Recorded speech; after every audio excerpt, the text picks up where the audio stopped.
ស្ដីពុកម៉ែបងប្អូនថ្ងៃនេះមកលេងសួនកំសាន្តស្អាតណាស់នេះ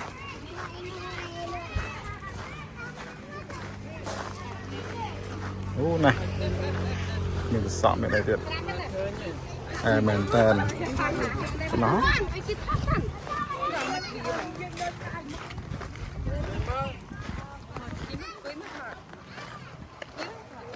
ណែមកត្រប់ឯ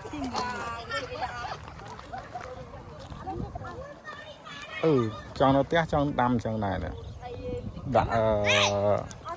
ចឹងដែរមកអានេះចុះឡោះឲ្យមួយមក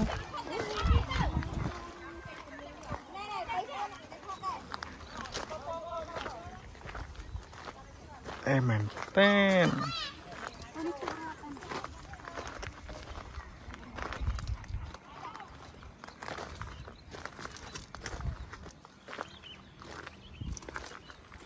អូសឹកផ្កា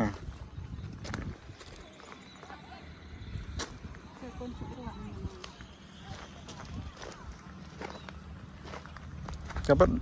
ដាំព្រោះចោលឲ្យយកទៅដាំកន្លែងផ្សេងហ្នឹងនេះ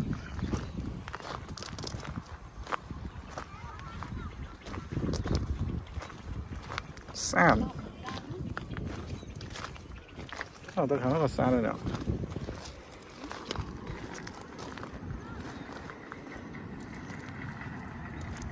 ទេសភាពកប់សេរីចាំមើលពេលផ្កាពេលចេញផ្កាដល់តែមកផ្កានោះក៏ស្អាតដែរនោះផ្កាលឿងតែអត់តន់ចេញផ្កានេះក៏អត់តន់ចេញផ្កាដែរចាំមើលដល់ពេលផ្កាកបដាផ្កាកដាចេញ